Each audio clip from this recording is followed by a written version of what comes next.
Сдруженијето на пензионери Кочани и оваа година го презеде организираното снабдување со огревно дрво на своите членови. На тој начин на пензионерите им се овозможија набавката да ја плаќаат на рати, што е мощна олеснителна околност, особено за оние со пониски пензии. Ние како здружение секоја година се трудиме на пензионерите се трудиме да ги снабдиме со огревно дрво и тоа на рати, затоа што со тие ниски пензии во готово тие не можат да ги платат 6 метри кубни и на 8 рати ги даваме дрвата. Пензионерите редовно си плаќат дрвата, околу 550 да кажам, заокружено на околу 550 пензионери оваа година се запишаа за дрва.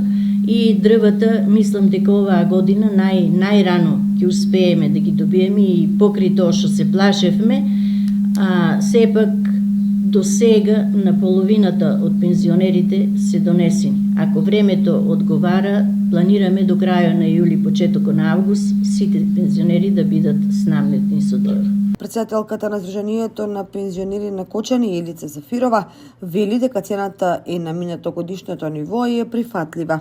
Цената по која се набавува дрвата се 4500, 7 рати по 3500 и последната 8 рата 2500 пензионерите ја плаќаат. Покрај квалитетот на огревно дрво кој од прва класа, Сдруженијето им гарантира на пензионерите дека на време ќе ги добијат уплатените количини за да можат соодветно да се подготват за новата грејна сезона.